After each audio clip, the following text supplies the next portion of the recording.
Hello, this is Dr. Rosie Kuhn, and this podcast series is called Aging Like a Guru, Who Me? So many of you might know that I worked in the field of addictions for 8 years, specifically when I was in Nova Scotia, but the field of addictions actually encompasses, or I should say my work and a lot of work encompasses addictions of all kinds. Generally, there's addictions to our substances that we think of: alcohol, drugs, substances like food, actions, gambling, sex, retail shopping, retail addictions. But there's also lots of addictions to the patterns in our lives, our habits that we use every single day. One of those habits I wanted to talk about today is the habit of putting our youngest self behind a wheel of a car to drive in, say, downtown LA. So, for instance, we're in our lives and we're grown-ups, but we feel emotional and we don't know how to deal with, and we don't know how to cope or manage with our circumstances. Generally, that's because we've put somebody really young and doesn't know what they're doing behind the wheel of a car, behind the wheel of our life. In a sense, we put their will in the seat of our car, and they're driving your life to where it's going. And if you don't like where it's going, you might want to get that younger person out of the seat of your car and put in someone that has more wisdom, perhaps your inner guru, and or someone that you know that you can trust. This is obviously the person inside you that needs to do that. The title of our podcast today is What is Divine Will, and what's that got to do with aging? So if we think about a 5-year-old, that 5-year-old really wants what they want, and they want to choose based on what they want. They want to be in control. They want to have what they want when they want to have it. I know a lot of kids who want that, and I know a lot of grown-ups that want that. But from a spiritual practice, or from a practice of actually cultivating awareness and living into that awareness and truth, something has to shift. Otherwise, they're just keep doing the same thing over and over and over and over again, wanting different results, but obviously not getting them. Most of us have been raised in some sort of religious or spiritual tradition that includes spiritual principles. And most of those principles have something to do with loving one another and ourselves. It has something to do with compassion, faith, humility, gratitude, kindness, acceptance, allowance. These are things that are words, but we know what they mean in terms of what to do with those so that our lives are manageable and or better than manageable. It's actually extraordinary, transformative. So our little kid doesn't really want to play that game. They don't want to play the game necessarily of sharing and of generosity. They don't necessarily want to think of other people as important as they are.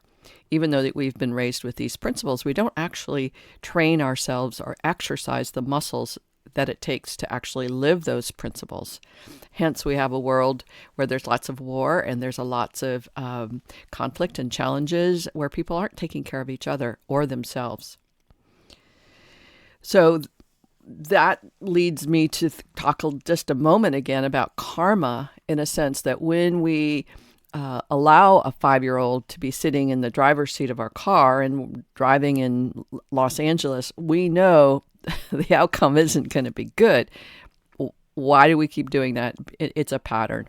And the karmic pattern and the karmic patterns of doing that actually interfere with us having a great life, regardless of the age. And as we train ourselves to get the 5-year-old or the 10-year-old or even the 15-year-old out of the seat of the driver's seat, and we put in someone who's got more wisdom, that's a good thing. That clears our karma, if you will.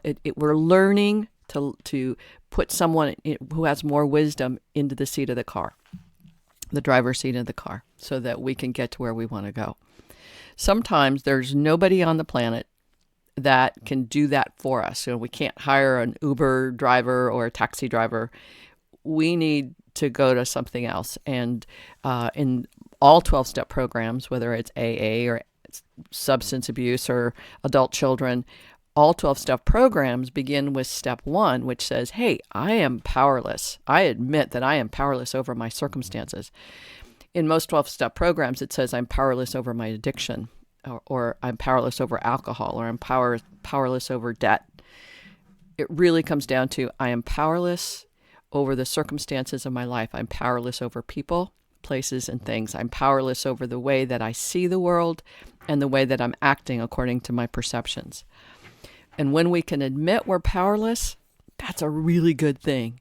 And 90% of the people that have heard this first step of a 12-step program go, I'm not admitting I'm powerless. That's giving up. When in fact, it's actually such a wise thing to do is to admit when you're powerless. So for instance, we know that the aging process is a continuum. You're going to age, and there's nothing you can do about that. In a sense, you are powerless over the process by which your physical being is going in that direction. You are powerless over that. There's nothing you can do.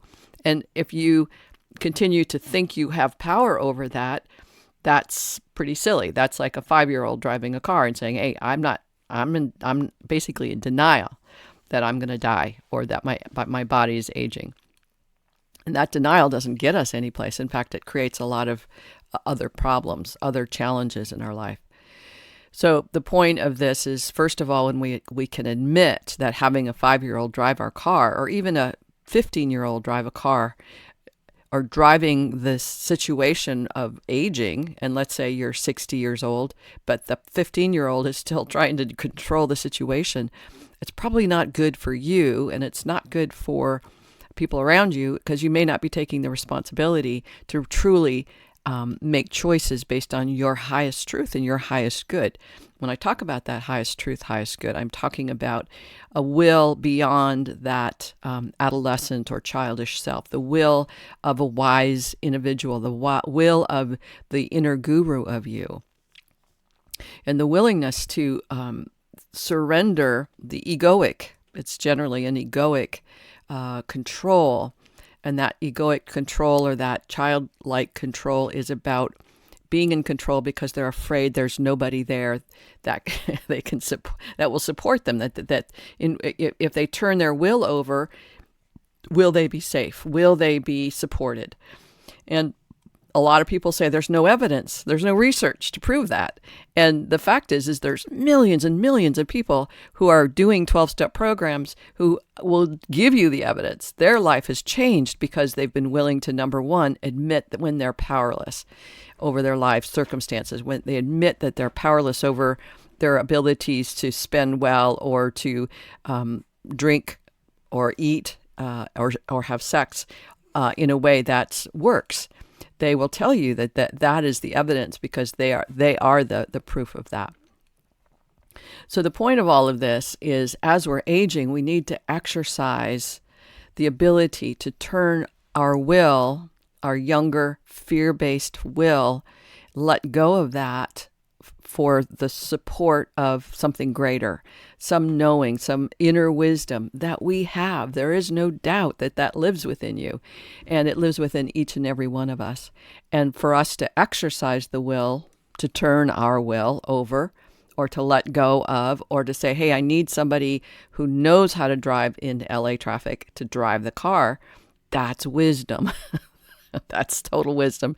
And, so we want to begin to consider, how am I exercising my wisdom?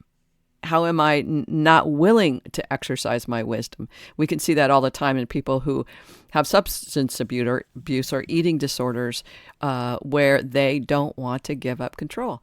And it's partly, it's sometimes a denial, but sometimes it's just a matter of, I want to have what I want when I want it. And if that's serving you, all power to you. That's great. And when it's not serving you, I'm just encouraging you to maybe look at the possibility of perhaps accepting and allowing that there's some other support here that's available to you in the way of an inner guru to support you. There are life coaches, spiritual coaches, spiritual therapists, all kinds of people and all kinds of books out there that can support you in this process. You don't have to do it alone. And my intention is to let you know, first of all, you're not alone. And second of all, I truly trust you to empower yourself that you can make these choices that make a difference for you, so that as you're aging, regardless of what age you are now, that your aging process can be something that's fulfilling to your human spirit and delightful and extraordinary, even through the challenging times. Well, that's it for now. If you're interested in hearing more, I've got blogs, I've got books at theparadigmshifts.com and videos on YouTube. And just let me know if there's something I can talk about for you, or if you'd like to be interviewed on the show, that would be great. Just email me at rosie@theparadigmshifts.com. rosie@theparadigmshifts.com. All right, big hugs and blessings to you all. Bye for now.